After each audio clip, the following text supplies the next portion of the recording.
You're looking at the Grand Ballroom of the Marriott Marquis Hotel in New York City, just a shade away from Times Square in the Big Apple, where in less than 1 minute, National Football League Commissioner Pete Rozelle will step to the podium and kick off the 1986 National Football League Collegiate Player Draft. Hi, everyone, and welcome to ESPN's 7th consecutive year of coverage of the National Football League Collegiate Player Draft. I'm George Graham. We're going to be here for the next 8 hours to keep you up to date on what's happening with the NFL Draft of 1986. The first pick in this draft belongs to the Tampa Bay Buccaneers. And when Commissioner Rozelle steps up in just a couple of seconds to update us on that first pick, the question is, who will they select? The big discussion has been, of course, Bo Jackson, the Heisman Trophy winner of 1986. The Tampa Bay Buccaneers, for the 5th time in the last 11 years, have the first pick, and the commissioner with that selection. Bo Jackson will both play in The 51st annual NFL selection meeting is now in session.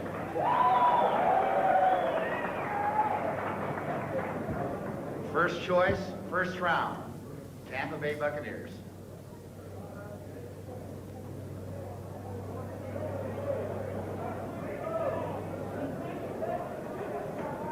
There you see the Tampa Bay Buccaneers table, and as the day progresses, as you can see, there will be no mistaking this. The Buccaneers will make a pick. There will not be a trade.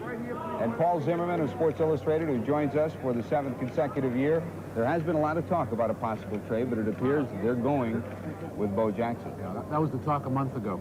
Our spies saw Jackson at Gallagher's last night eating fish, so that's kind of suspicious. I mean, fish at Gallagher's, that's like beer at Robert Mondavi's. The Tampa Bay Bucks and the #1 pick have had a strange relationship.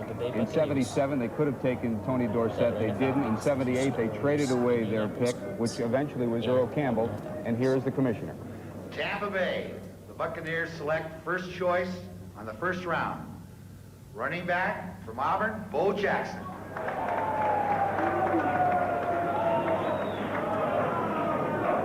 The Heisman Trophy winner, Bo Jackson from Auburn, and you can hear the crowd here at the Marriott Marquis Hotel. During the course of our coverage for the next 8 hours, Bob Lee and Paul McGuire will be filling us in on these athletes that are selected and their credentials. Let's go to Bob. Well, George, the big question certainly with Bo Jackson is the football, baseball question. Paul McGuire, we will be, of course, the next 8 hours looking at these players, plugging in into their teams, looking at their college careers, and also looking at the way they are assessed. Bo Jackson's been called the best we have seen the last number of years, better than Eric Dickerson. Well, we had an opportunity, ESPN, to do college football and do Bo Jackson since he was a sophomore, Bob, and the guy is just an outstanding football player, and they say he's better than O.J. Simpson was at that time. But I think the funny thing about Bo is he's not committing himself to anything, because the first thing he said, I will not make a decision until June, until the draft of baseball. And the question is, can someone say, okay, Bo, you're going to play baseball, but you're going to play in the majors right away? And I think that would be the biggest decision for him. We'll be talking more about that baseball-football question throughout the day, but he is the center of attention because of the baseball and the football question, and also because he is the consensus and has been the #1 pick. Pressure in the National Football League. Can he handle it? Well, I don't let pressure get to me, and besides, once I leave Auburn, what I do after that, it becomes a job, so I'll have to put up with it. Bo Jackson out of Auburn, the superlatives Paul McGuire just come left and right, and there were some questions at one point, and even in Zim's product, SI, a question about his durability, whether he took himself out of games. That's the way Auburn players are coached, though. You know, doing the games many times we did, and having the opportunity to talk to Pat Dye, it's the option for every single one of his players, Bob, that they have that option. If they feel that they're not 100%, then they're allowed to take themselves out of the ball game. And when he's the only one that knew how good, how well he was during the course of a ball game. And if he wasn't 100%, they had people behind him that weren't that bad. He showed us in the Cotton Bowl as well he can catch the football, and we know certainly from watching him all year on ESPN, he certainly can run the football. We will be grading out our players throughout the day on a combination of numbers. Those are the numbers that he racked up on the field, 17 touchdowns this year. And based on a variety of scouting reports, we'll be putting these players into perspective based on a 20-point system. But Bo Jackson, the #1 selection from Tampa Bay, and of course we're waiting now to see what Atlanta does with Houston. Chris Berman is with us, along with Howard Balzer of the Sporting News, and we talked about rating the players. Chris, we've got the big board. We'll see how quickly they fall off that board. All right, Robert, thank you very much. We are, yes, in front of the big board. It's kind of the way the various teams set up everything in their war room, Howard Balzer. They without regard to position, behind you can see some of the names. We have put together the top 60-odd players.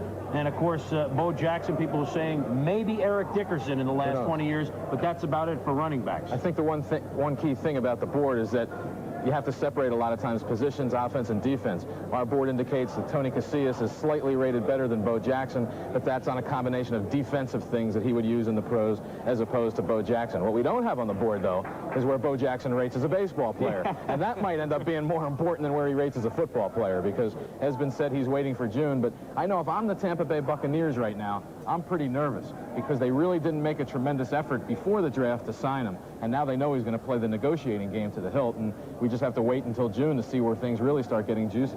Of course, as the day unfolds, we will be referring to the board, and you can see a little bit how our rating systems work and maybe how teams are trying to use the quote, I'll use it for the first time today, best athlete available, regardless of position. Sometimes they look at that draft board. Bo Jackson was definitely the best athlete available. That's why he's picked by the Bucs. Let's go back to George Grant. Thank you, Chris. Best athlete available. Bobby Beckett did give that to us yesterday, so we'll see. It's a draw between you and Bobby. ESPN's live and continuous coverage of the 1986 National Football League Collegiate Player Draft will continue after this timeout. The 1986 National Football League Collegiate Player Draft is being brought to you by The Hartford, the insurance people of ITT, and by McDonald's. It's a good time for the great taste of McDonald's. Let's check it out.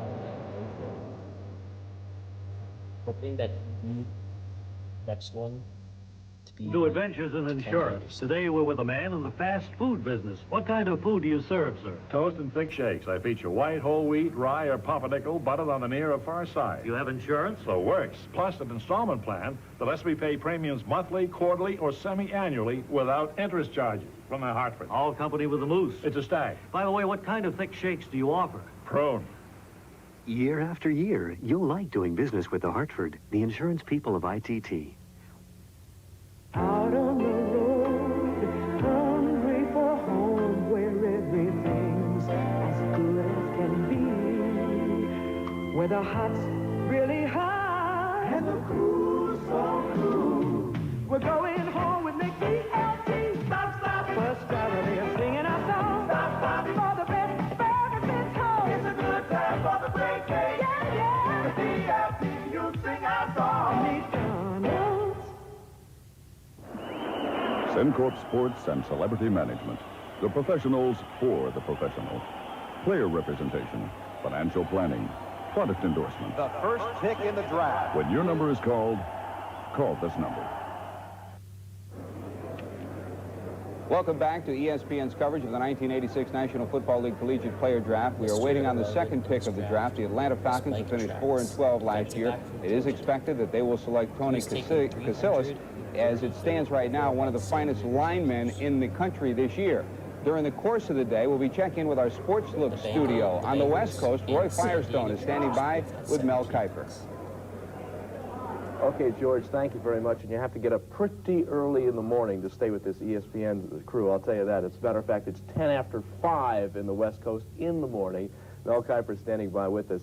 We saw, of course, Bo Jackson picked right away. No surprise there, certainly. But one of the top picks in the top 5 that you selected is John Hand of Alabama. And one of the things that is intriguing is that you said he's failed many physicals early on in the scouting system. It really has, Roy, and that's the problem as far as Houston was concerned. You know, now they're probably forced to either draft him, Everett, or trade this selection. Of course, they were interested in John Hand at one time. He failed their physical. Of course, now the Indianapolis Colts are sitting there. They traded up to get that selection, hopefully to get Jim Everett. Now they traded for Hogaboom after they swapped second-round selection for Dallas. They're in a position now where they may go for John Hand. Of course, Chuck Long's also a possibility. But I don't know if they realize that Hand has been failing physicals right and left because of a knee injury he sustained at the East-West Shrine game. Of course, we're going to be talking about a number of the issues involving the NFL draft. We'll also be talking live to a number of players, existing players in the National Football League, including Howie Long of the Los Angeles Raiders, Mike Haynes as well. We'll be talking also about the issues and updating you on what's going on in the West Coast version.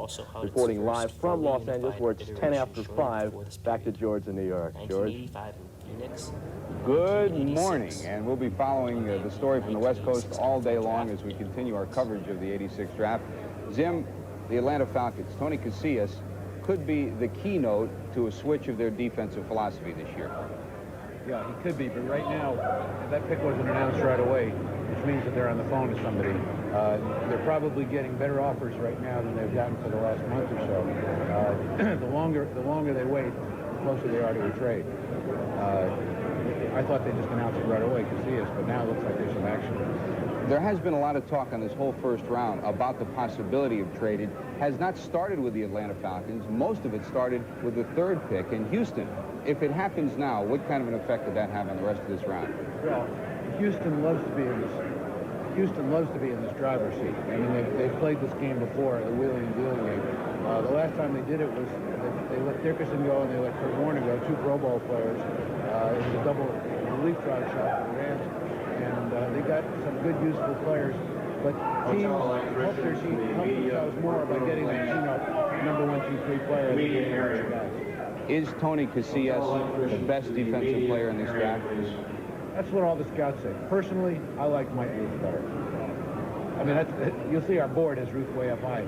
That's not my doing. And everybody, I'm the only person in the world who likes Mike Ruth better than Tony Casillas, but I love him. Bob Lee and Paul McGuire, how do you evaluate a player like Tony Casillas? Well, Casillas, all the notoriety, lost a little bit of time. And we're talking about the evaluation and big board back and forth. And, of course, Atlanta with Casillas and then Houston. And just talk about Houston just for a second. For those that might think that Houston was finished with quarterbacks, we went longer than that about this one. Just because they traded for Hogan doesn't mean that Jim Everett isn't going to go to Indianapolis, I should say, because Hogan went to Indy. So Houston might be blowing a little bit of smoke. I think this has all been a smokescreen by Houston to say, okay, Indy, we want to trade. If you want to trade down to that pick, you do want Everett. And I think Indianapolis is still going to take Everett if he's there, even though they did get Hogan. One of the exciting things for me today, Bob, is going to be the fact that when we sit here and listen to how many people through the course of these last month or so, good friends of Paul Zimmerman, that lied to him, telling them who they were going to pick, and they didn't. And see how good Paul does again this year. Well, predicting a selection in this draft once you get beyond the top 5 is like trying to find a taxi cab driver in the city that was born in the city. You just really cannot do it. Let's take a look at Tony Casillas and see how he grades out, and take a look at him in action from this past year. 208 tackles and 18 sacks for Casillas, 6'2 and a half, 277 pounds. They say he could be the best defensive tackle, and really a nose man, plays directly over the ball. 19.7, and since we've been rating people on the 20-point system, various categories, a 5-point maximum in each area. He is the highest rated player, Paul, since we've been putting these ratings together. This is our 7th year of covering the draft. So those are the numbers that are certainly reflected in the Atlanta board as they look to make their decision. Bob, and he's the kind of guy that is a true nose tackle. You know, you mentioned that. He is a true nose tackle. They don't have to move somebody in there. They don't have to worry about developing him at that position. He can play it. He's perhaps the most highest rated true nose tackle to go this side. And this is a position when they first went to a 3-4, nose tackle was cannon fodder. Now it's a position that's acquired some finesse to it. And he's the kind of guy that is going to step in and play. And that's when you pick a #1 draft pick, you want a guy, and at least all the fans think that that's going to happen, and this kind of guy can step right in and play. Shouldn't be any suspense here. Let's see.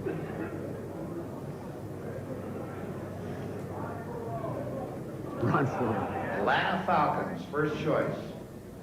Tony Casillas, nose tackle, Oklahoma. So Casillas Houston Oilers is the #2 selection overall in the draft with Atlanta. Now the clock is ticking on Houston. They have 15 minutes to make their move. Whether it will be a trade, whether it will be a selection to be followed by Indianapolis, we will see. Our 7th consecutive year of live coverage of the National Football League draft continues.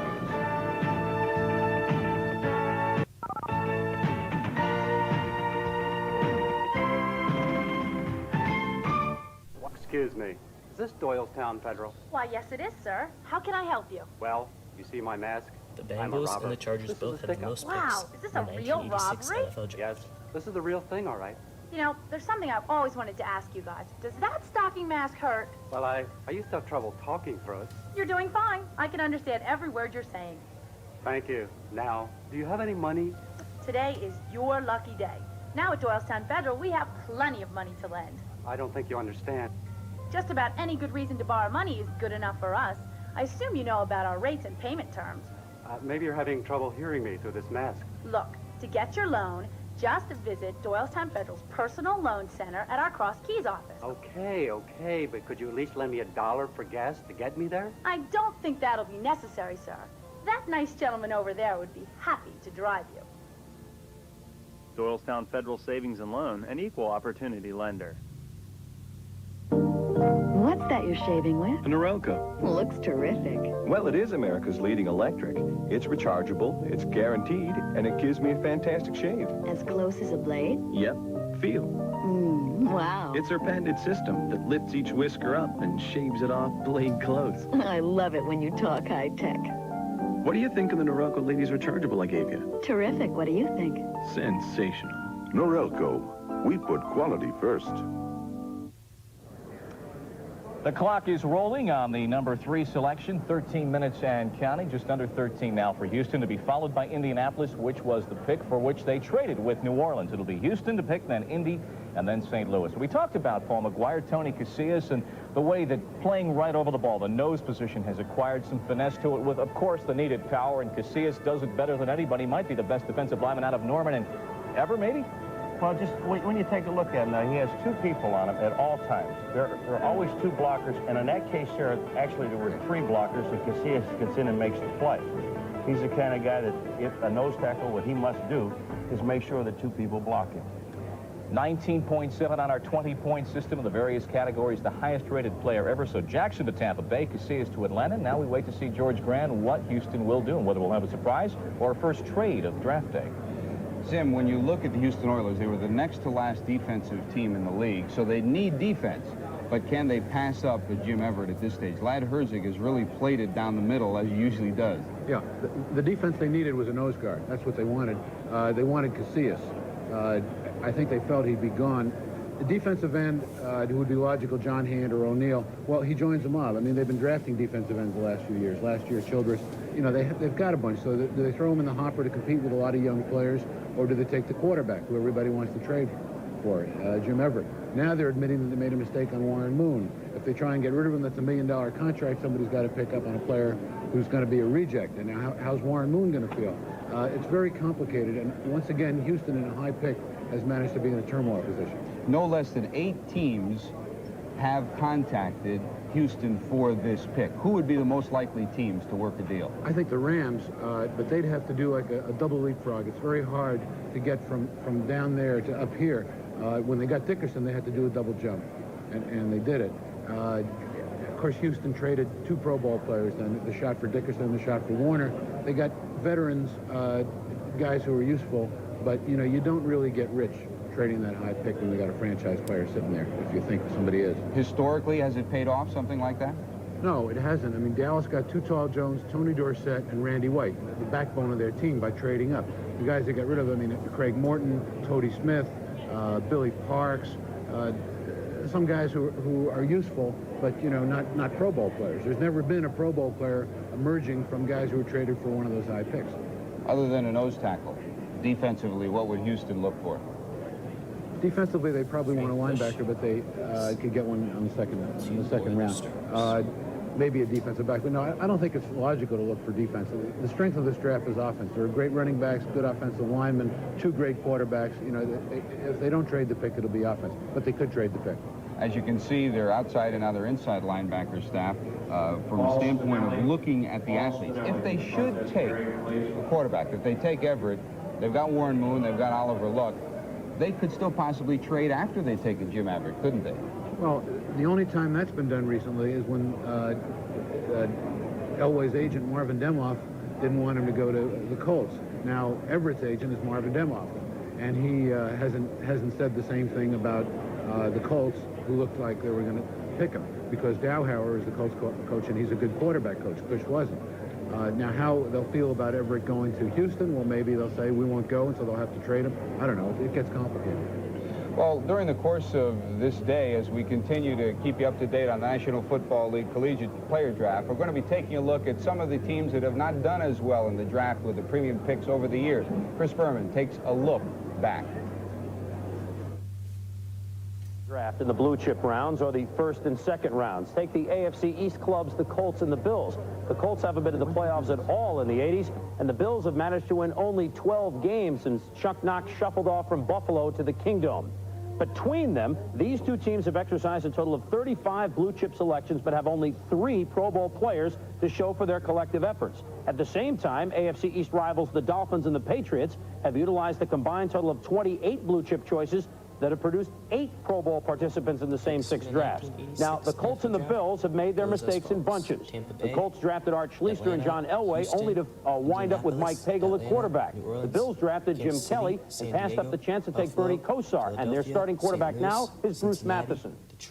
I think Buffalo's in a great position now to take what they're going to get what they want, which is a receiver or a defensive back. You know, they can't throw the ball and they can't catch the ball, so they had a shot at Kosar, they passed it up. Had a shot at the best receiver, they passed it up. You know, I don't know how these people think you build a team. Let's go back to Commissioner. Have signed quarterback Burt Jones and traded him to Los Angeles for the Rams' first choice in this draft, which is the upcoming choice, the 4th pick in the first round, and the Rams' second choice in this draft. So Burt Jones is traded by the Colts to Los Angeles. The Colts now pick on the first round choice of the Rams. Baltimore Colts select in the Rams spot on the first round quarterback Art Schlichter, Ohio State. The Colts couldn't make up their minds between Schlichter or Jim McMahon until the day of the draft. Owner Bob Irsay thought of Schlichter as the better prospect. It was a gamble that backfired in more ways than one. All right, on the last pick of the first round, selection by the Buffalo Bills, Booker Moore, running back, Penn State.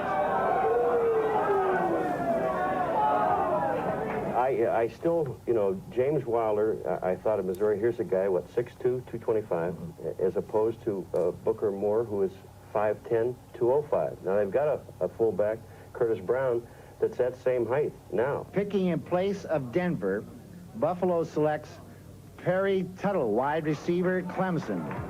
The Bills actually traded up to draft Tuttle ahead of Mike Quick, whom the Eagles were forced to settle for. Tuttle, a teammate of Dwight Clark's at Clemson, was another overdue Bill, while Quick went all the way to the Pro Bowl. Baltimore selects as the first choice in the draft quarterback John Elway of Stanford. Buffalo selects quarterback Jim Kelly, Miami of Florida. Of course, neither Elway nor Kelly wound up playing for either team that originally drafted them. Elway has taken the Broncos to the playoffs twice, while Kelly gambled on the USFL in Houston and, along with Herschel Walker, will spend this fall marching the Generals down the field. Of course, the fans in Buffalo are wondering when they'll ever get to see Jim Kelly, except here on ESPN. As for the fans in Baltimore, they don't have to worry anymore. It's Indianapolis's problem as they watch their Colts decide at quarterback between the incumbent Mike Pagel or newly acquired Gary Hogaboom. Of course, when we talk trade, the fact that the Colts picked up Gary Hogaboom yesterday, does that take them out of the sweepstakes for Jim Everett, or you think there's still going to be a possibility that they're interested? I don't know. I'm trying to get caught up here. I'm writing down Burt Jones. Oilers select first on the first round. Coming a little too fast for us. Let's go to the third on the first round. Quarterback, Purdue, Jim Everett.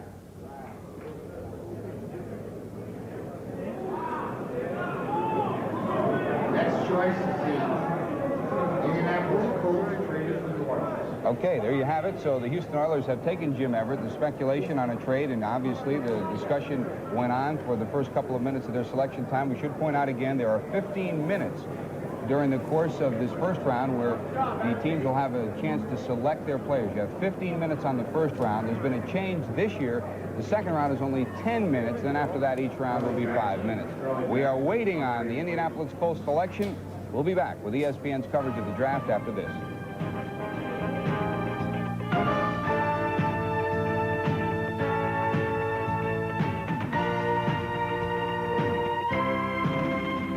looking at Everett and which team is looking long. I would say more teams preferred Everett to Long, but there are others that agree with what we have, that Chuck Long is the guy. It shows how close they are rated together. Really, Long, I think, is the type of guy who could step right in now and play sooner than a Jim Everett. Everett really hasn't been a starter that long in college. He still has to develop some things down the road. That might be a reason that Houston decided to go with him. They have Warren Moon. He's no youngster. He's 30 years old. Yes, he has 2 years left on his contract, but if Everett can come along, then, hey, you got to try to improve your team no matter what you're paying the guys you have now. And I think if you ask 28 personnel guys in the NFL to pick one or the other, half might take Everett, half might take Long. About Warren Moon, now what do they do with Everett and Moon? Now, I don't know whether they think Everett can step right in and play, but we do know this, that Warren Moon signed that big contract coming down from Canada. A good deal of the money, more than most people think, was up front, so that as far as a trade goes, it's not as if they were to trade Warren Moon, they're not peddling a guy that's earning $1 million a year. It's not going to be as tough. His salary is probably in the $400,000 range. I don't think Warren Moon's going to be traded. If they've drafted, if they're committed to Jim Everett as their future quarterback, then they will stay with him, Warren Moon will play, and they'll bring Everett along. If they wanted a quarterback who was going to play right away, they might have taken Chuck Long rather than Warren Moon. I think the interesting thing now is with the Colts up, is they made a trade, of course, about 10 days ago to get into position, apparently, to try and draft Jim Everett, never thinking that Houston might do that. Don't be surprised if the Colts turn around and now try to trade back down and maybe recoup that third-round pick, because Chuck Long could be the Boomer Esiason of this draft. If he starts lasting a little bit and teams start going for other positions, he could start lasting longer than people think. But the Colts now are in pretty good position to maybe make a trade, as is St. Louis coming up next. Maybe very quietly, the guy the Colts wanted all along was John Hand. We will see. Bob Lee, what do you think? Oh, I think that the Colts certainly are in disarray. They traded up the fourth, ostensibly to get a quarterback. And ostensibly thinking that Everett out of Purdue would put some fannies in the seats at the Hoosier Dome. And he is not available because he has been selected by Houston as a number 3 selection. We're waiting on Indianapolis' selection. But Jim Everett, starting as a backup.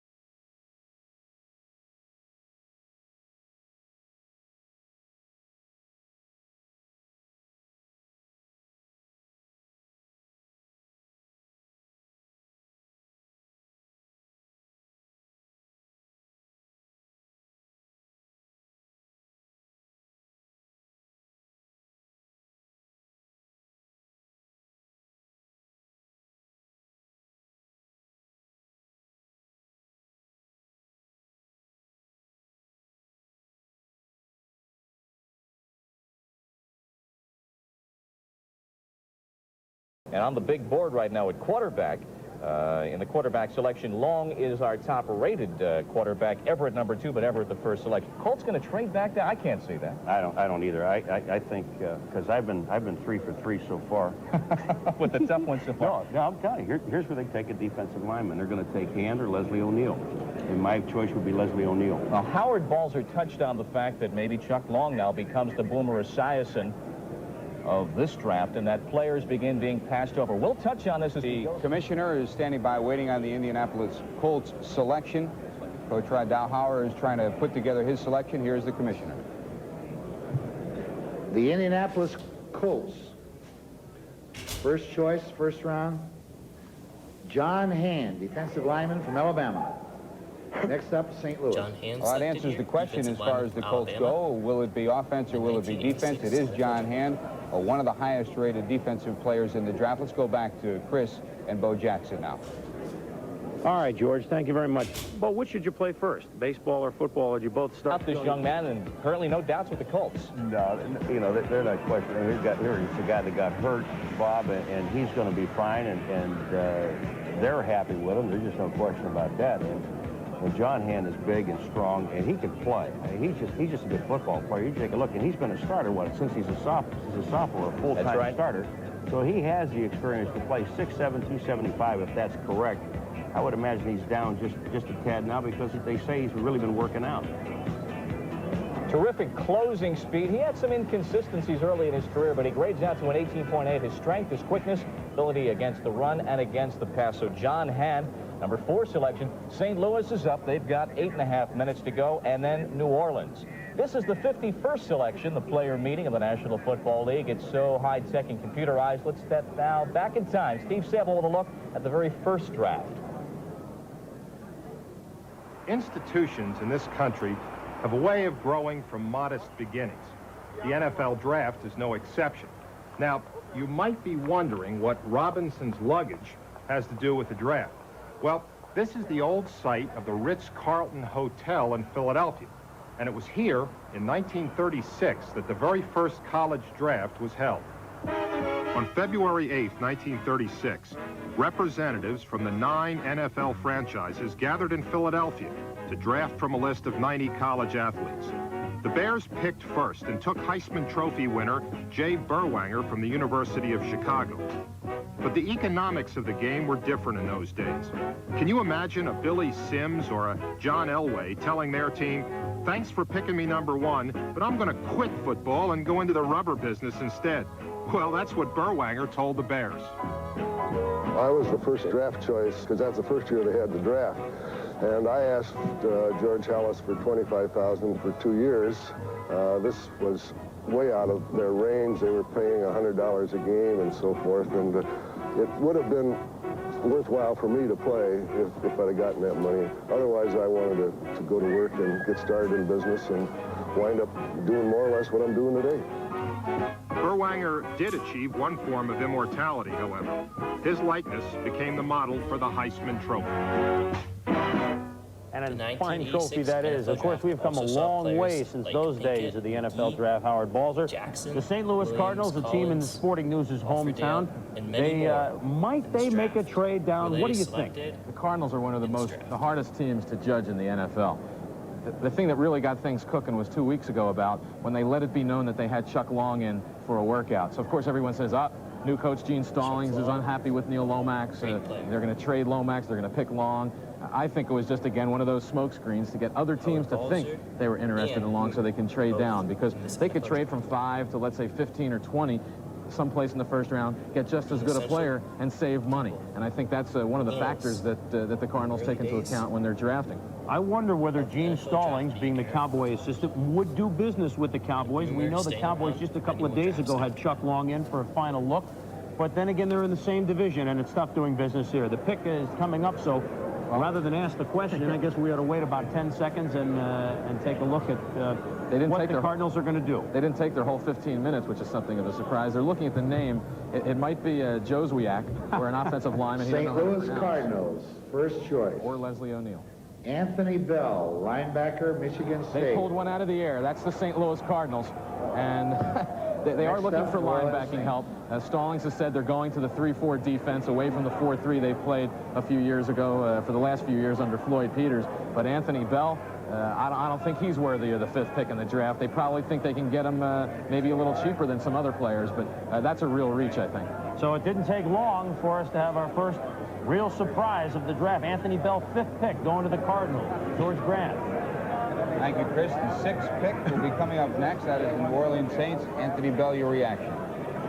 Well, my reaction is stunned disbelief.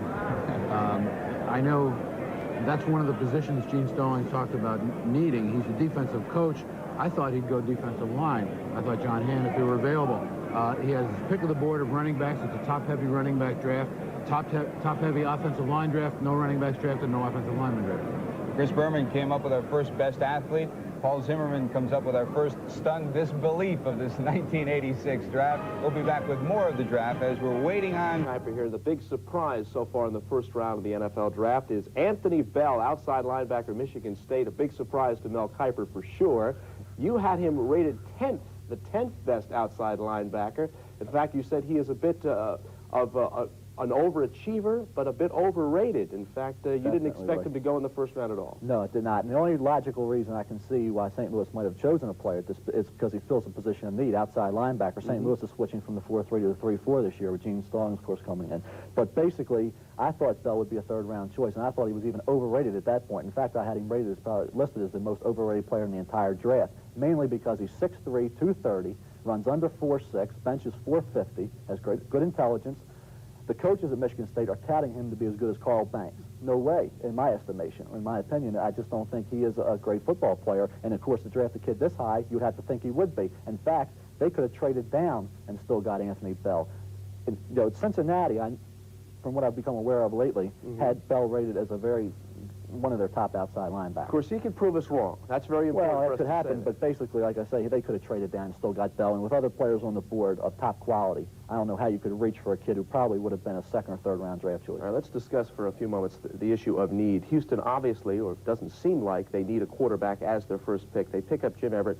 The possibility still exists that they could make a trade, and you think the Raiders could be involved with that trade? Well, in previous years, everybody in the world thought the Raiders had a quarterback problem except the Raiders. This year, I think they know that they have a quarterback problem. Plunk is coming off the injury. He's at the end of his career. He's a question mark. Rusty Hilger, their sixth-round pick, inexperienced, untested. You can't go into the season with Rusty Hilger. Of course, Mark Wilson's still there, and there were rumors about a trade. I would expect a possibility here to be that either Moon or Everett would go to the Raiders. Now, not necessarily today or tomorrow, just like the Colts when they drafted Elway, traded him several weeks later. Right. It may happen here. I'm sure the Raiders are now talking with Houston about a possibility of acquiring Warren Moon. One other variable I do want to mention, in the scouting system, the issue of drug testing is something like 57 players tested positive. Out of a possible close to 400 players tested positive for drugs. How many of those drugs were the so-called dangerous drugs like cocaine? Only 3 players were tested positive for cocaine, one of which was a late-round choice. There's only really 2 players affected.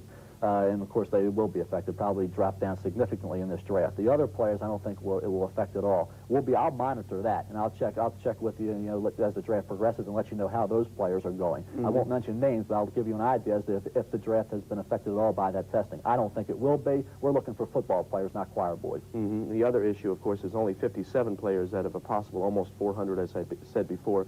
The other thing I do want to mention is that the other drugs involved, marijuana, which is, depending upon how you look at it, may or may not be a dangerous drug, and morphine tested positive, but that was because of previous surgery with a couple of other players. Exactly. Recent surgery tested positive for morphine. That's why I think the list at 57 was blown way out of proportion, and only 54 were, like you say, for the marijuana. Not a serious, even though nobody condones drug use.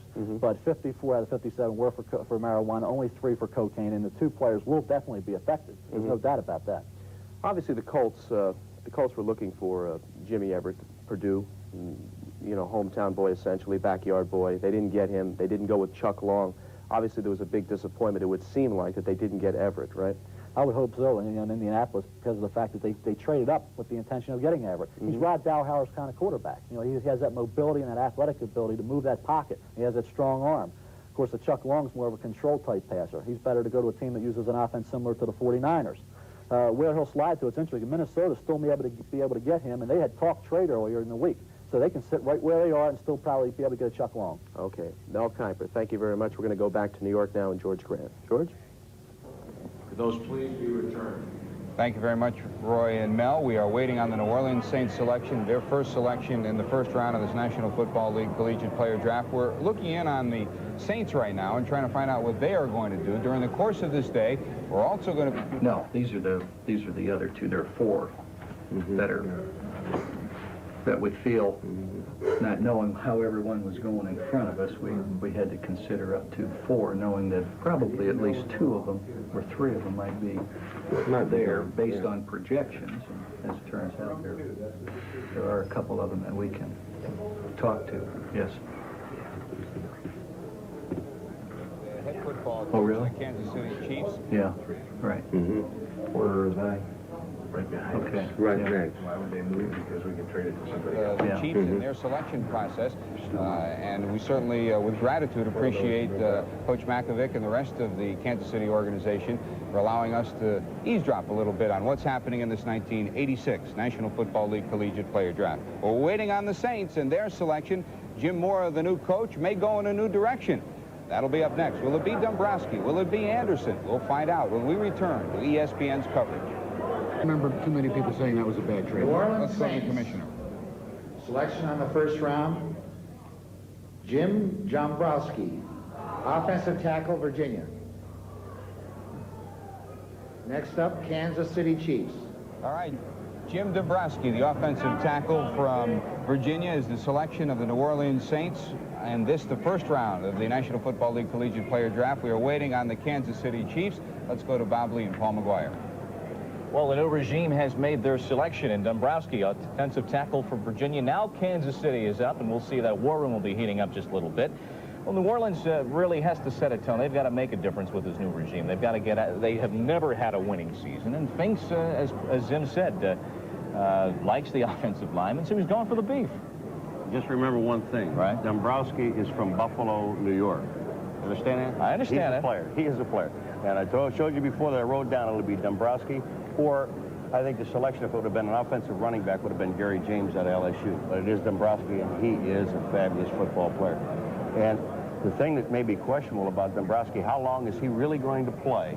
Because here's a man that's going into medical school. He's decided to do that.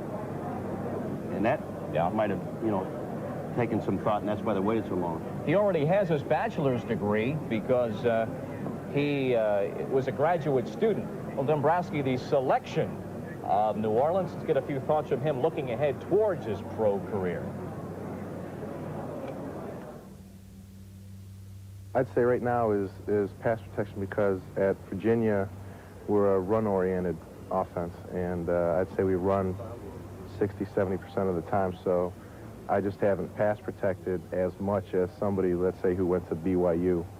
So, but that'll come with practice, so.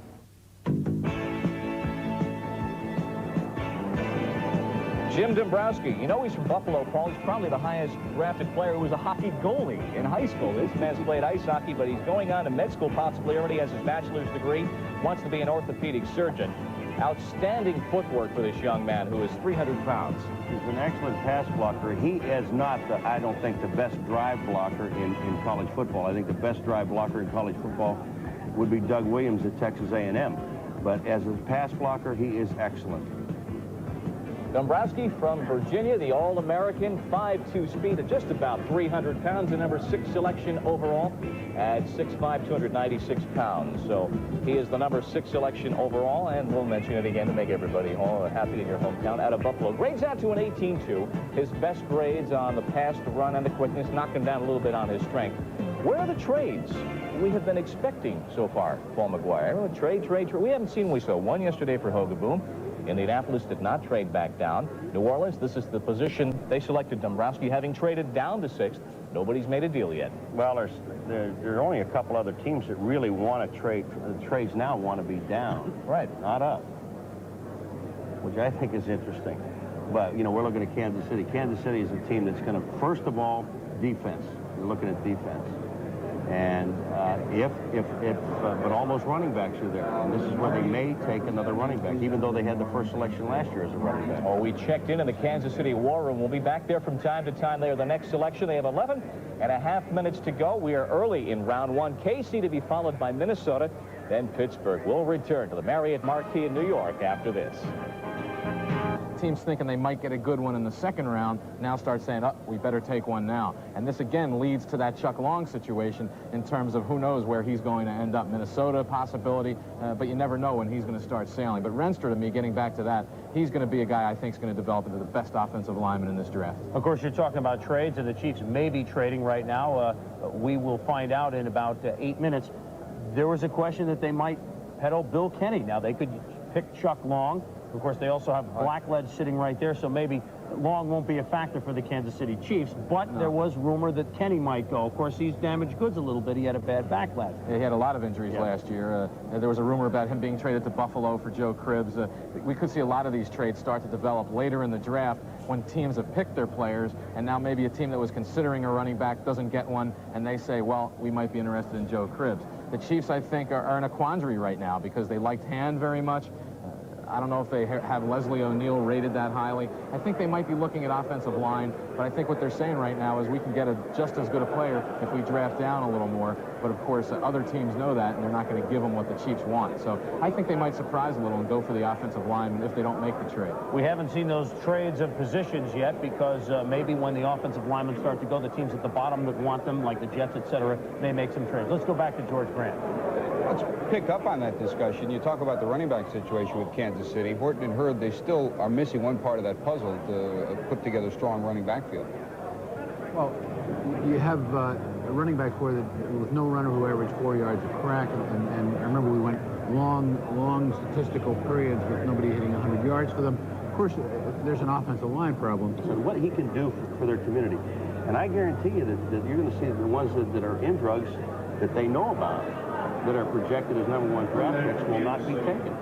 We have to make the statement up front. There will be players certainly that are passed over. At no time are we going to correlate specific players with the existence of that list. We are not going to do that. But the point is that it's going to be a factor. Let's check into the Kansas City draft room. There could be something in the works. Let's eavesdrop now and see what's happening with 40 seconds to go.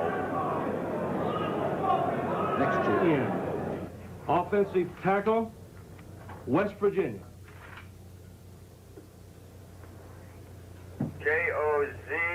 Joziwiak. First name Brian, B-R-I-A-N.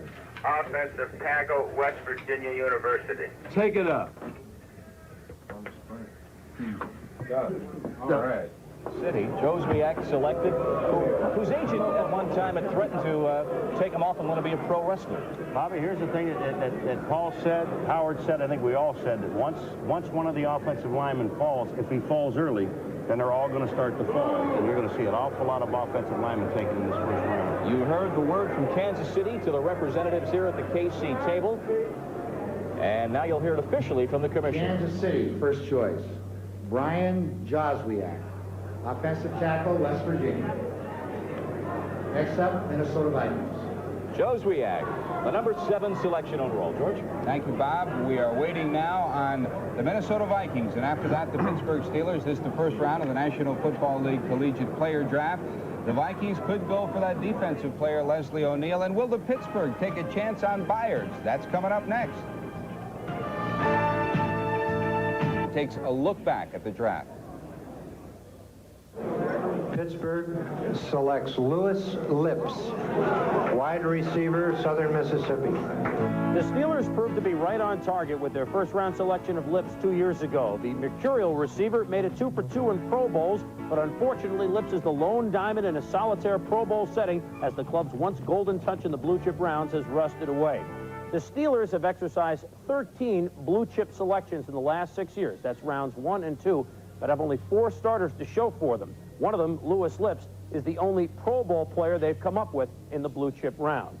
Now, if you want to take a closer look and figure out why the Steelers' 6-year absence from the Super Bowl has come about after going 4-0 in the 70s, you would have to look no further than these graphic comparisons. While the Steelers have had moderate success in the opening round, they've come up empty in the second round. How empty? Well, the Steelers don't have a single starter to show for their 7 picks. And look at these mistakes. 4 of their second-round selections are no longer with the team. The lack of success in the blue chip rounds of the 80s is shocking compared to the incredible dividends of the first 2 rounds from 1970 to 1975's draft. No team has ever enjoyed such blue chip success. Counting Frank Lewis and Dave Brown, both of whom attained Pro Bowl status after leaving Pittsburgh, the Steelers produced a total of 9 Pro Bowl players out of 12 selections in the first 2 rounds of the draft from 1970 through 1975.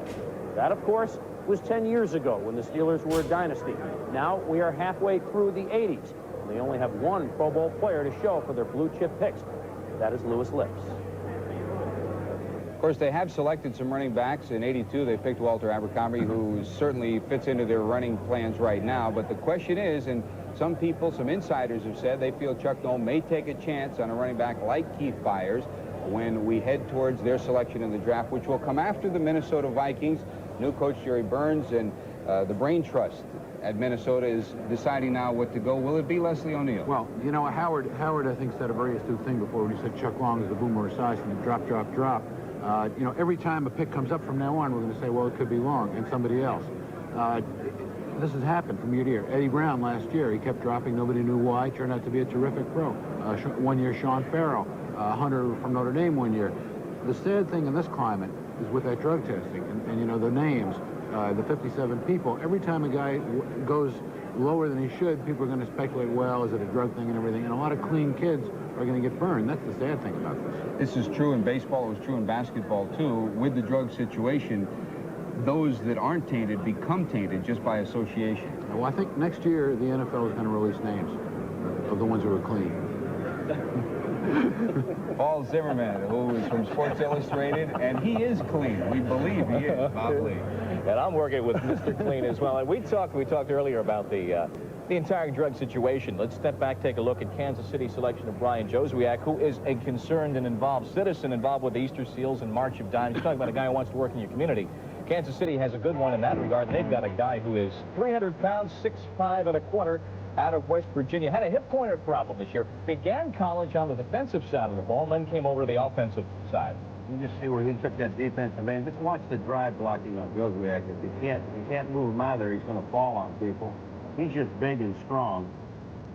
He was 309 pounds at the combine workout, so I guess doesn't worry anyone with his weight the way Curry worried everybody last year, but a consensus All-American with 5'9" speed. We grade him on the strength, the quickness, the run, and the pass. Again, your perfect player is a 20.0, and the strength, the top selection, the top number for Brian Joswiak. You said you were with him at a dinner recently, and so he's got his own zip code. We know that he's that large. I think he has. Here's a guy that has to go to a car wash to get clean because he can't get his hands together to do his face. No, he can't. He's that big. You know, they just hook a chain onto his lip and drag him to the wash. It's the easiest way. He is absolutely huge. You can show a double feature movie on this guy's back. He's just an incredible and that nice of a guy. He really and truly is. He's going to fit in very well out there. Number 7 selection overall. You better say that. All right. Well, we've got about 5 analogies about how large Brian is. He's the number 7 pick. Minnesota's got just under 8 minutes to go for their pick. Will it be a quarterback? We'll see in just a second.